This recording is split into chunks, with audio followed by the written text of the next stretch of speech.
And we're back for part two. So in part two, I'm just playing around and finishing it. So I'm going to like walk and talk and show you some of the tools that I would use to get to this point. This isn't going to rob you necessarily of doing the assignment because physically making it, like going through the motions, is going to be such a revelatory educational experience that there's no way I can possibly ruin it.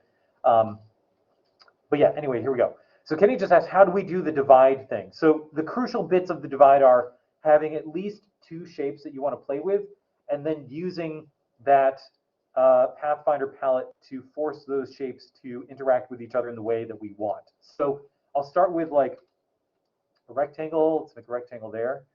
And then L for ellipse, and make a circle.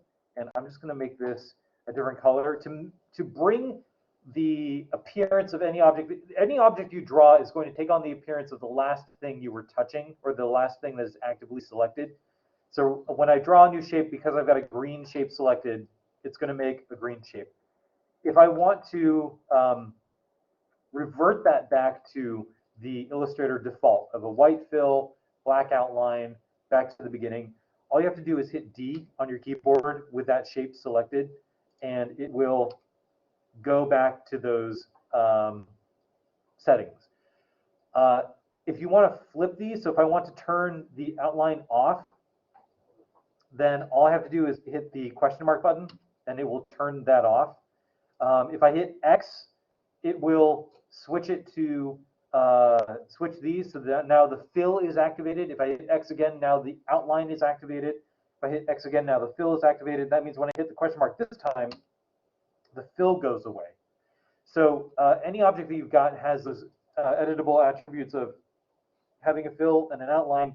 If you want to change those, you can always grab them from up here, choose a swatch, or you can manipulate them down here. But I've got these three shapes, and let's say I want to divide them.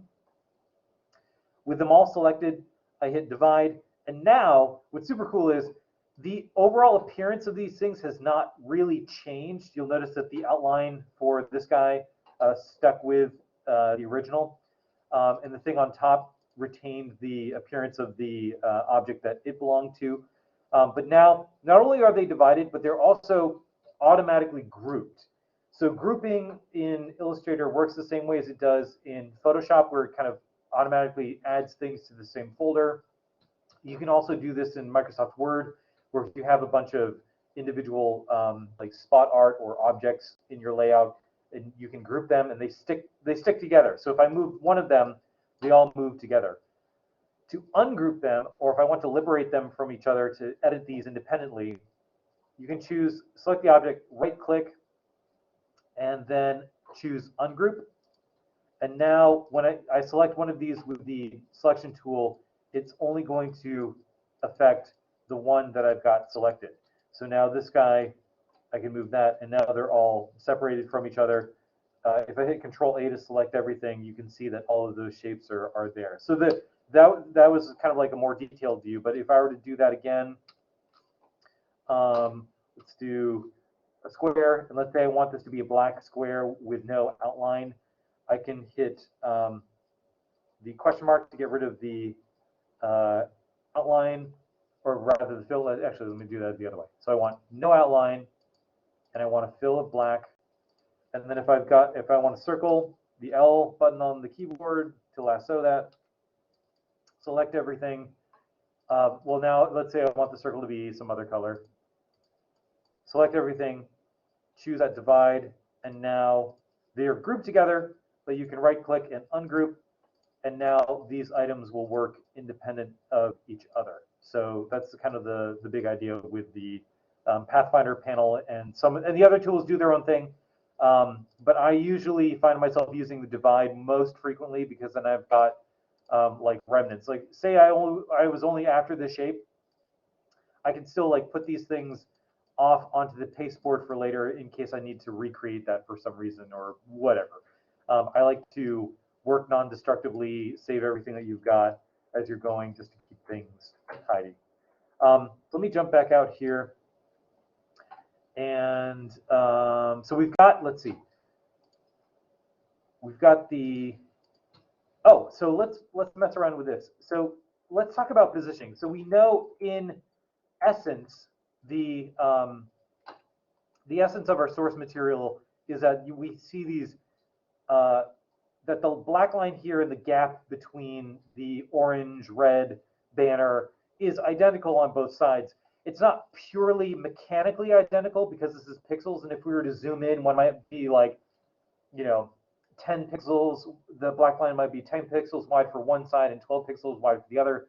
But we know in essence, this is symmetrical. It wants to be symmetrical. So if I want to make something geometrically symmetrical, centered in the format with everything, then I can start thinking through some of these logic problems of, well, I want this guy and this guy and this guy to kind of be like centered to each other in the format.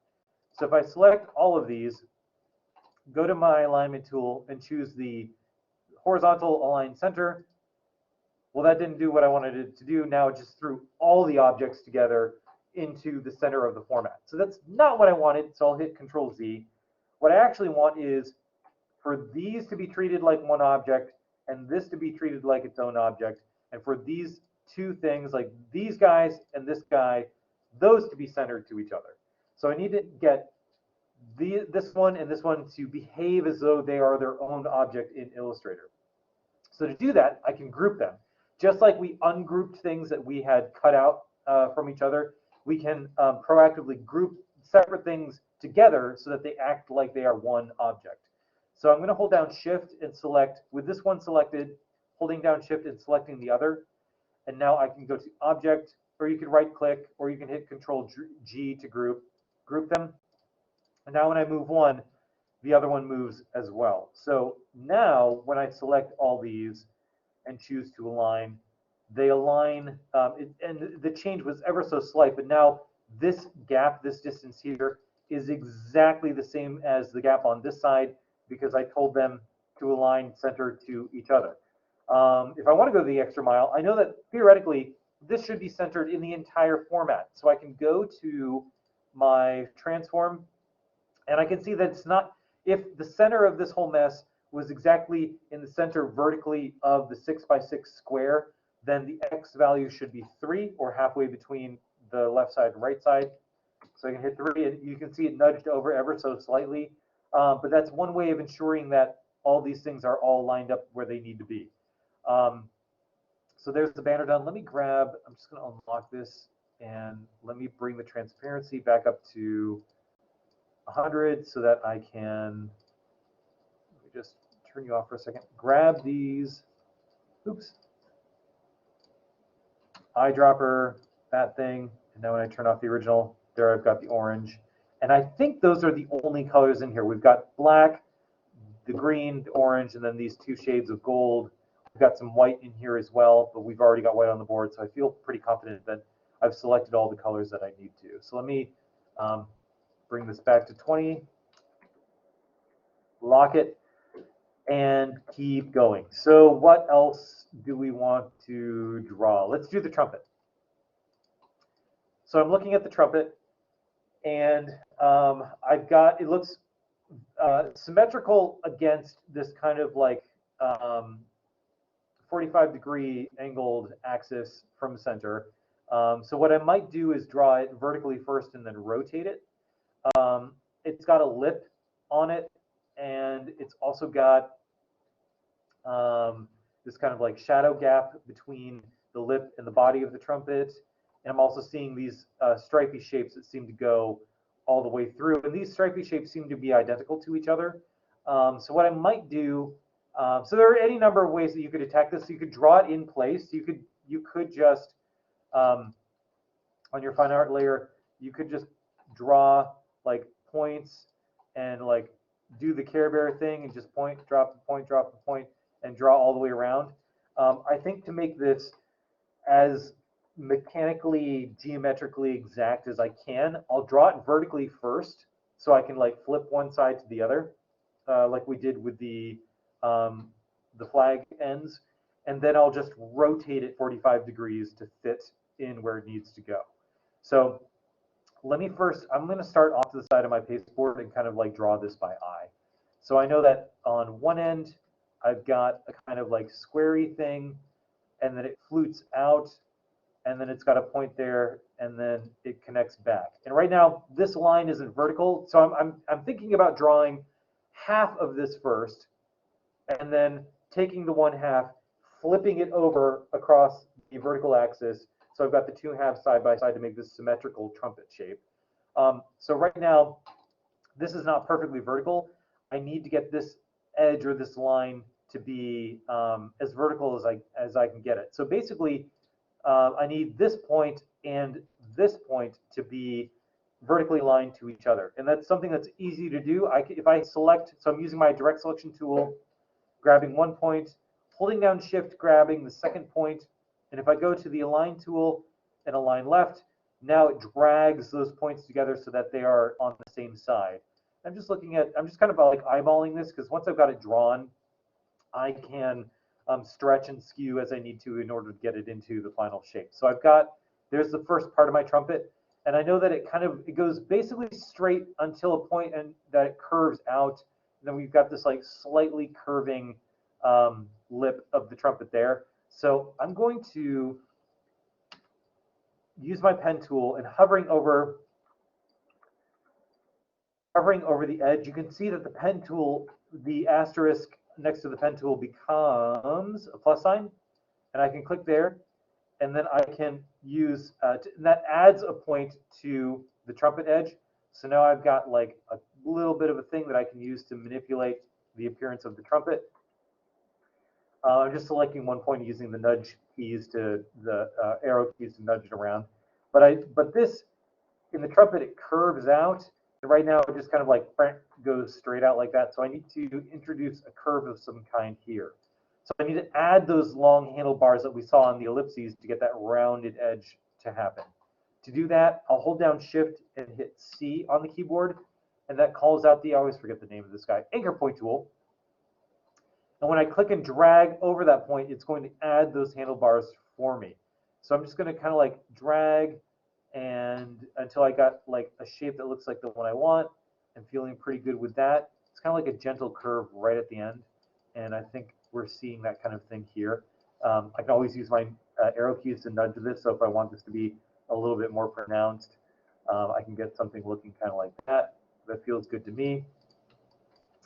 So there's like half of the trumpet shape. And then inside this half, there's a white shiny shape, which is a mirror image of the black shiny shape with a little extra bit. So I'm going to make this shape next. So to do that, I'm really just going to, I think what I'll do is I'll select this shape, copy it. I'm going to paste it here, and then just kind of like get it started. I can't really see what's going on there, so I'll make that white. And it looks like it's kind of like squeezed in a bit. And it starts like down here. So like even tighter, maybe bring it up a little bit in the middle there. And then I want to grab just these points and that guy. And then it comes out to like the middle. And how fat do we get? A little bit skinnier than that. So maybe I'll bring these guys in.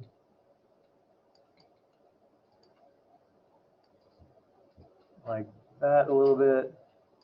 And then and then this goes out into the lip. So let me zoom in here.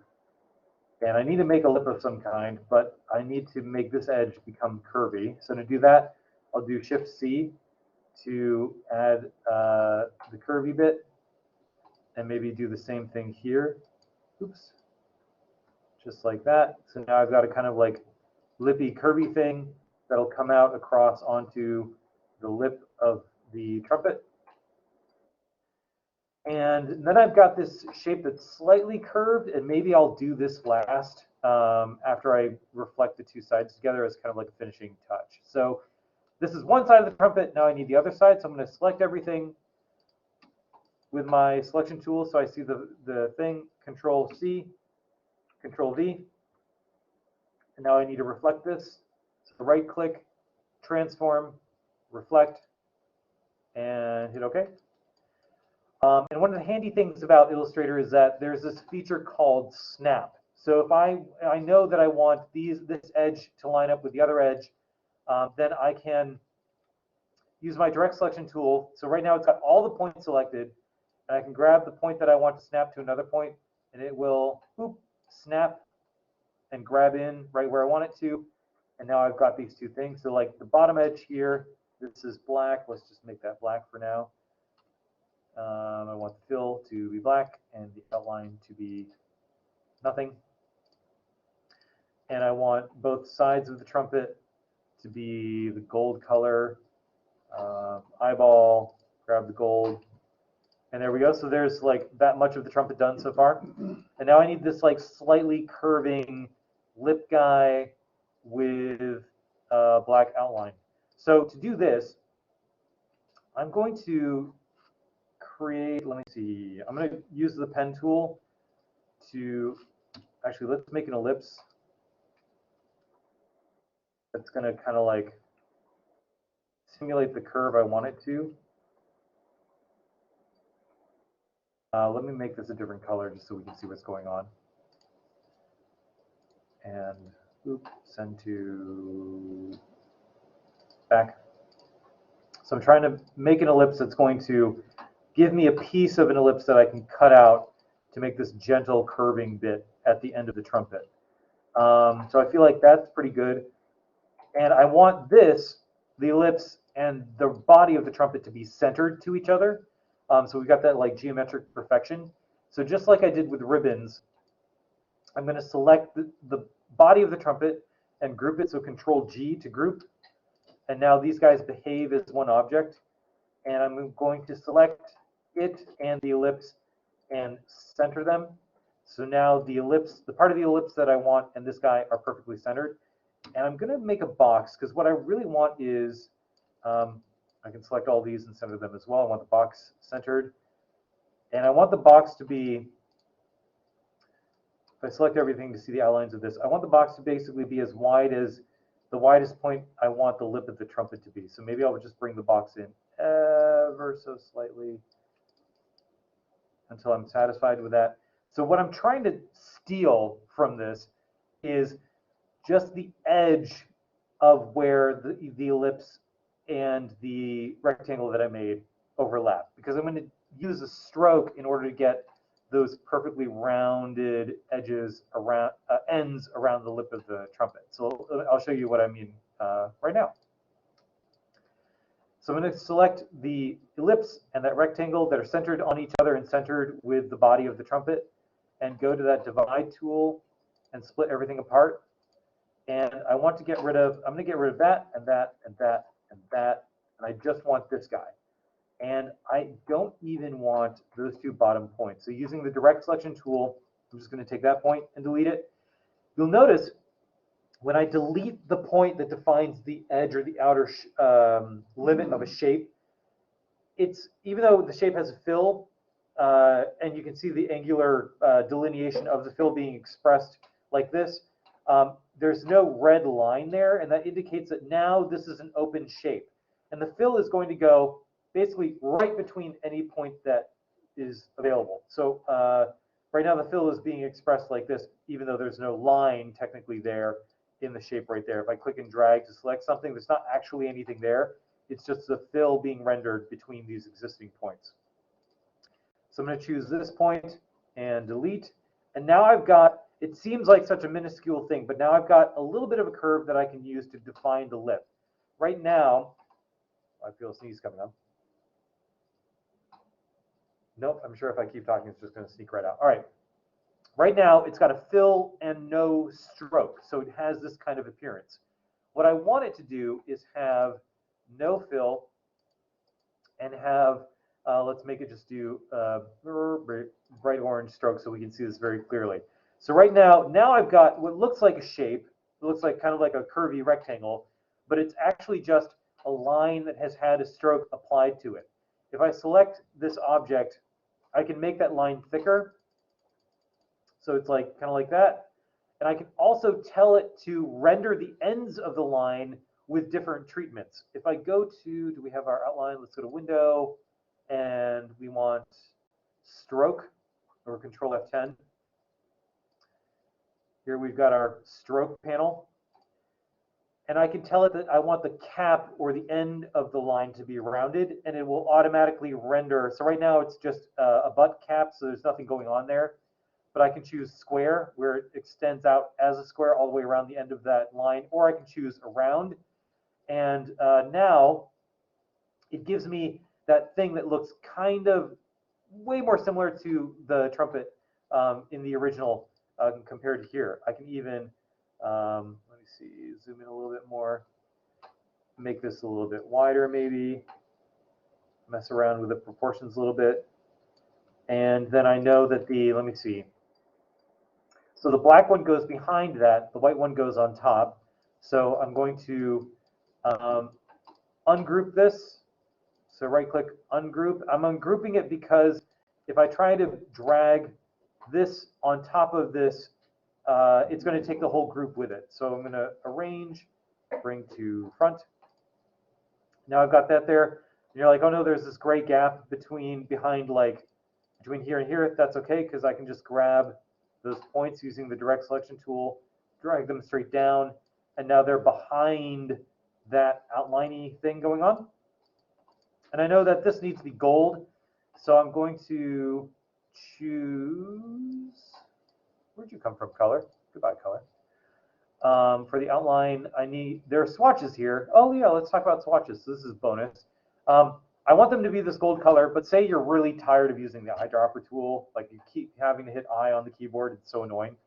You can select any object, and then in here, with that object selected with its own unique color, I can choose new swatch, and I can name it anything. So I might say this is like bronze, or whatever you want to name it.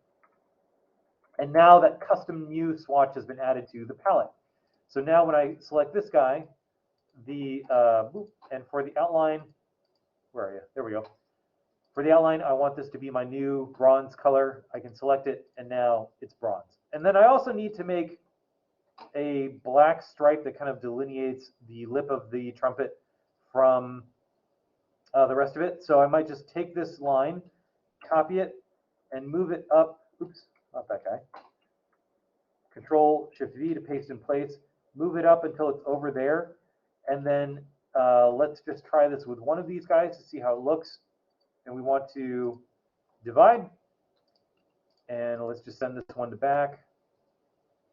Range, send to back. Oh, it's grouped. Arrange, send to back. And then select this and make it black. And that feels fair enough to me, maybe a little bit higher. So if I undo all that, nudge that up one more. Selecting just those shapes, maybe both of them together to make it simple. Divide them. Get rid of those. I know I want those to be black. And I want this mess. I ungrouped it. Send this, arrange, send to back. And I want this thing arranged, bring to front. So it's overlapping correctly. And then, oh, interesting challenge here. So the white plays between the black and the bronze and is not just like on top of everything. So what I might do is bring to front, and then I could come in here and maybe I take this shape, copy it, paste it in place, and then I take the anchor points here and just kind of manipulate them to get them to where I want them to go. So maybe I just bring this guy down here, bring this guy down like that to create the impression of an overlap. So I've got some stacked objects. I've got this guy, then the white, then the black of the lip, or rather than the lip of the trumpet, then the black shadow gap, and then this guy, and off we go. So there's like a trumpet, more or less. So I want to manipulate this whole thing as one single object. So I'll take this and I'll group it. So now it's going to behave as one object. And I'm going to bring it over here, and I need to rotate it 45 degrees. And rather than be too concerned with that exact number, if you hover your mouse with the whole thing selected with the object tool, hover your mouse over the corner, near the corner of one of the bounding marks for those. Come back. Where'd you go, trumpet? Come here. Hover this near the corner of one of the bounding box edges.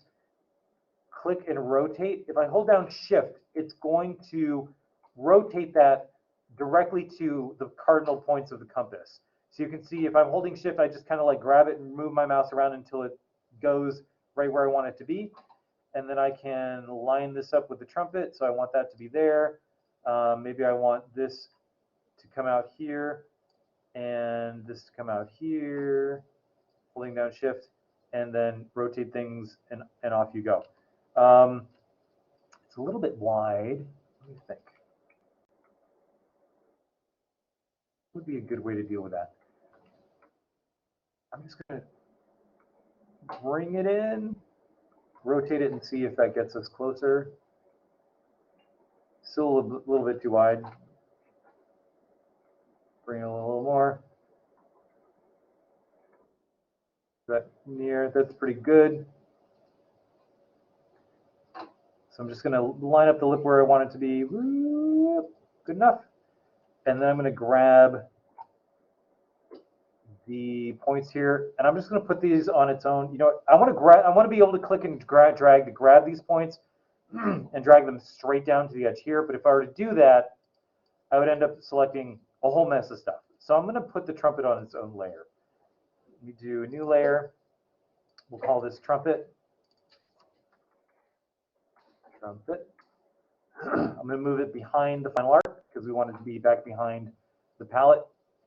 I'm going to lock all this other stuff. So then when I click and drag with the direct selection tool, I'm not affecting anything else I drew, but I am able to grab all these points. And then I'm going to grab,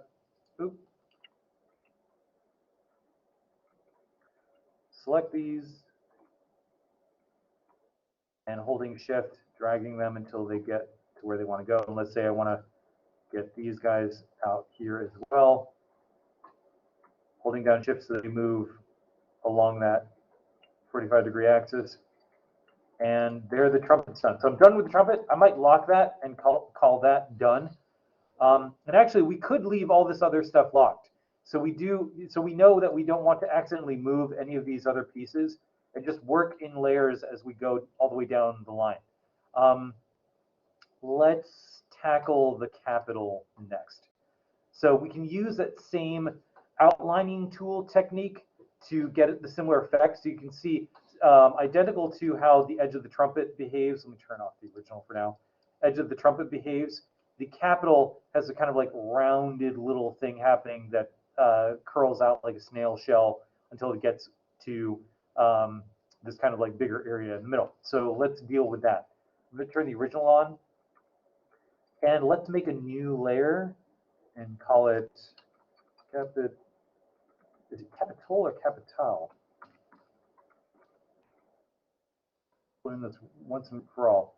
Capital with an A, as opposed to where the government sits. Okay, so capital, and I want to be working on this layer, and I want to draw this thing. So I'm going to start with, I think I'm going to start with the overall shape of this thing. So I'm going to use my pen tool, and I'm only going to draw half of it, and then I'm going to flip it over to get the other half. So I'll start with a pen tool thing here. Maybe drop another point here. So what I'm trying to do is, knowing that I'm going to use an outline to get this green shape, I'm going to try to center my line in the middle of the green area as best as I can to get the appearance where I want it to go. So there's that. Let me click on this guy. This handlebar can come up a little bit, getting that centered. And I know that I want this thing to have, I need to make a swatch for that outline color. Okay, so I don't want any fill, and I want it to have an outline of some kind. We'll just make it black for now. And we need it to have, looks like 3 points, looking good. And I need to make a swatch for the green. So I'm going to unlock the final art, grab something that's green, and create a new swatch. And let's just call this verdigris. Terrible misspelling of coppery green. Lock that back up. Grab this thing, and now I want that outline to be verdigris. There we go. And I want, let's say I want the ends of this to be rounded. So I'll go to my stroke, change the cap to round cap, and there we go. And then I want to do the same thing for in here. So I'll start in here and then add a point, add another point to kind of like trace this guy out. This is where these rounded things will drive you absolutely insane. So there's a trick that Illustrator kind of like clues you into without explicitly telling you. And that is, in order to make something perfectly round, the best thing to do is have either perfectly vertical or perfectly horizontal handlebars at the cardinal points of the compass. So north, south, east, west. If we draw an ellipse and we look at these points, even though it's a circle, the handlebars go straight up and down or left or right, and they're at north, south, east, and west. So we follow that logic, we'll end up with a really smooth looking circle. So I'm going to start a blank point here, north, east. I'm holding down shift so that the handlebars go either straight up or down or left or right, south, west,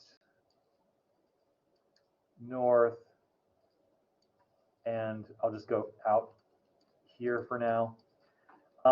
That is going to get you closer to something that looks smoothly rounded than if you were to do a whole lot more points in a whole lot more complex approach.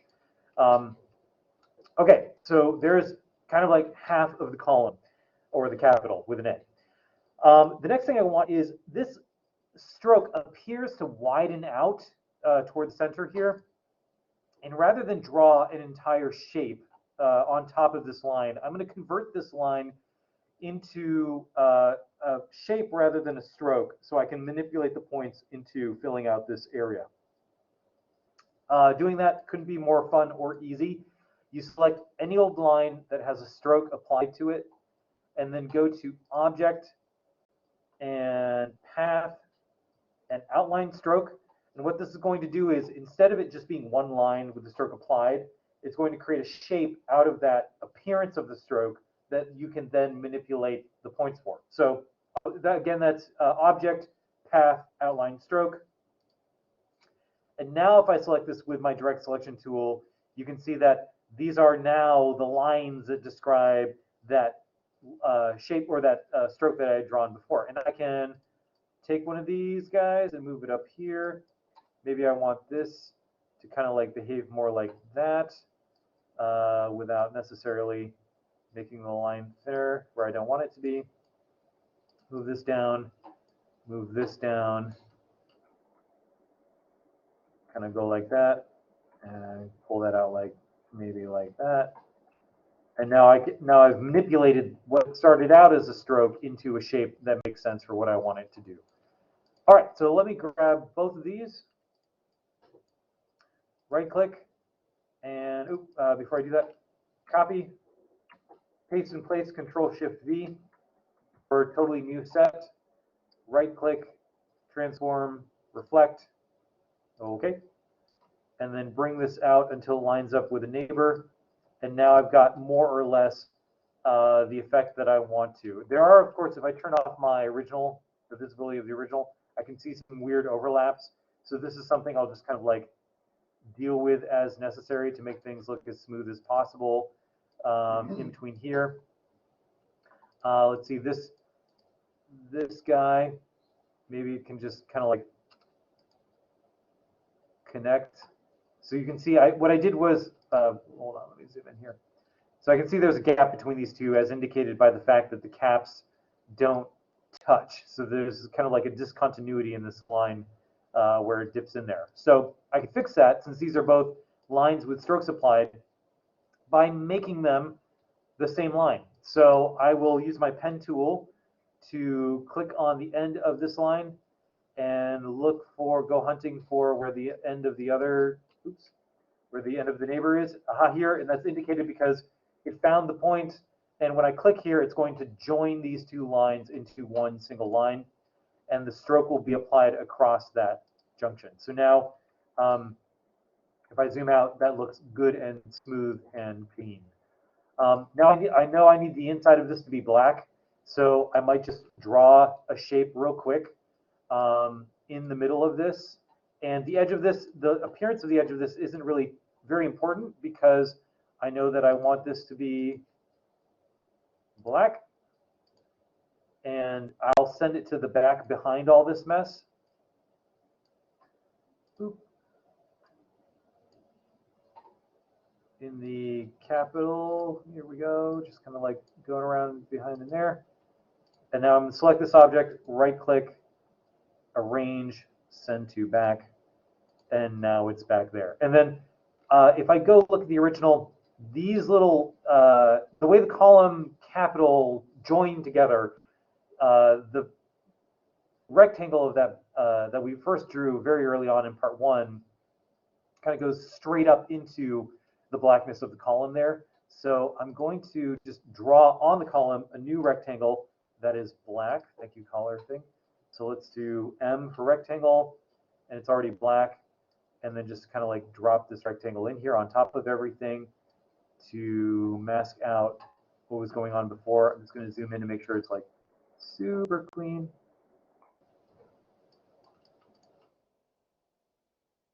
And there's that done. And of course, we've got a little thingy on top of the capital right up here that's also in that verdigris color. So let me turn off. Actually, I can turn on the original for now. This might just be a line. So I will use my pen tool to put a point here and a point here maybe. And let's say I want this object to be swap the appearance, and I want the outline to be, where's my swatches? The verdigris, and I want the ends to be round, and then I'm just going to keep making this bigger until it's the right shape. Maybe around there, I can move it down.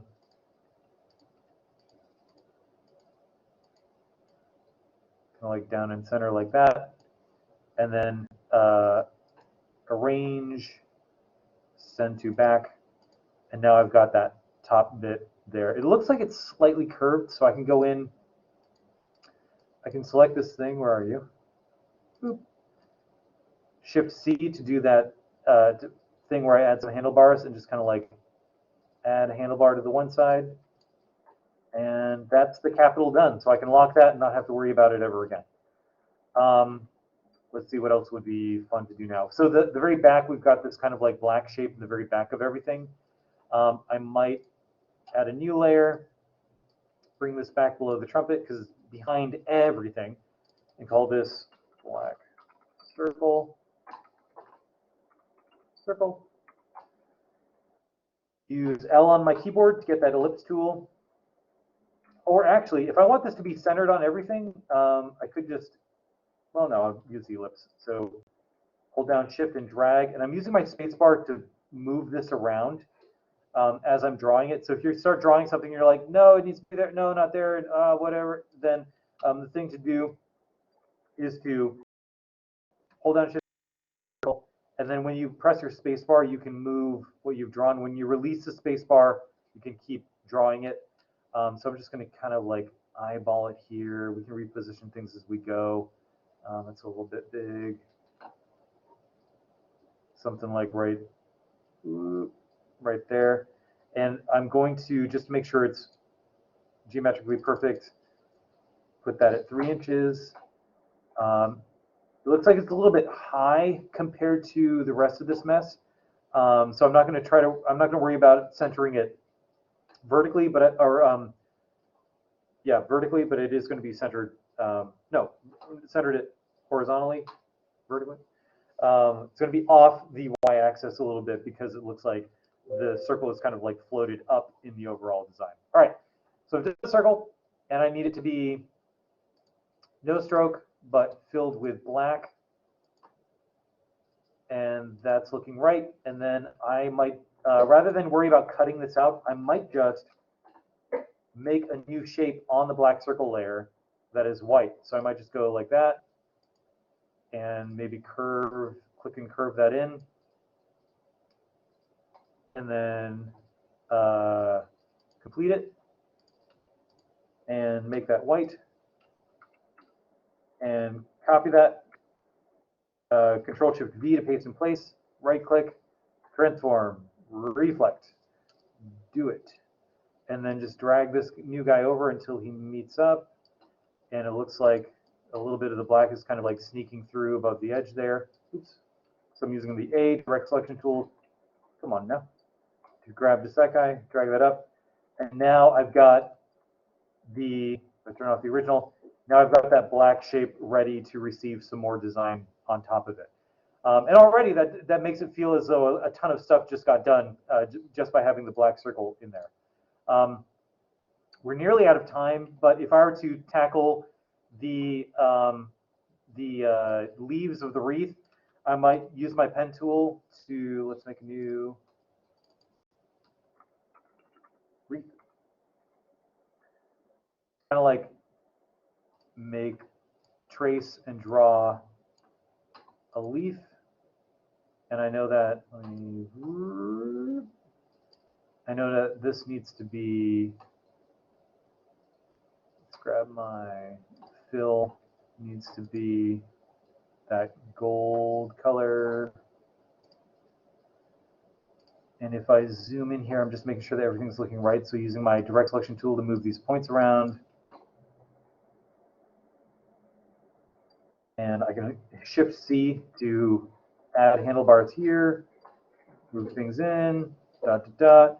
So once I've got one, I could copy, paste, move it over, rotate it, put it in place so it looks good to me, and do that for one side. And then once the one side is done, copy and paste the one side, paste in place, reflect it over, drag it over until it's over here, and that's the wreath done, and so on and so forth. You could draw this by hand using those outlines and then slicing through the shape with the shape of the palette.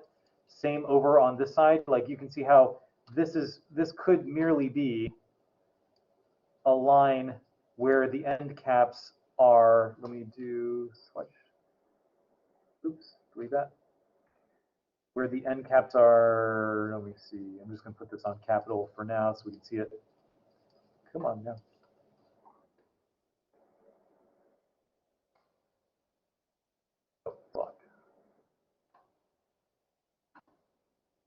Where we've got a stroke. Where's my stroke? So that's like one of the eyes done. You just left the end cap flat and let the stroke do the rest. The thing going on here, this little like smiley frowny thing, could be stroke with the end caps that are left round. So maybe you just do and something like that. Make the end caps round, add some points, and that's done. So you don't have to worry about tracing the actual outline of all of that shape in order to make that happen. Same with the nose bit. Part of it's black, part of it's the verdigris color coming in, or the bronze color, I guess, and that kind of thing. So the goal of this is kind of pick through the logic of creating something, what's on top of what, arranging things correctly, and then making this as faithful to the original as possible. So I guess that concludes part 2 of our demo time together before we wrap up class. Any other questions, observations, takeaways, feelings, anything goes before we cut off the broadcast?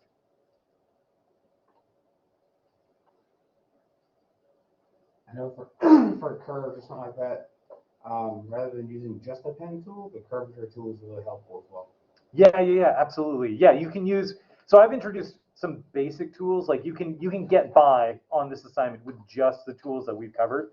If you want to explore more tools, then you totally can. There's a reflection tool where when you draw something, it automatically draws it reflected to the distance you want it to be. So you don't have to do the like copy, paste, flip, whatever. So that's just kind of like the most accessible way, I guess, to do it. But there are, when you watch these two videos before you get started, these will be incredibly useful for thinking through the process of solving what goes on top of what and that kind of thing. Yeah, Kenny. Where can we find these videos? I'm gonna save these videos, upload them to YouTube, and then I'll embed them in Blackboard here at the top of lecture 2.1. These videos here are inside of the module content for module 2. And they kind of like go into things a little bit more deeply than I do. But those videos I'll make available today for you to review. And I'll try to go through and timestamp things so it's easy to jump into whichever chunk you're looking for as we're going through stuff. All right.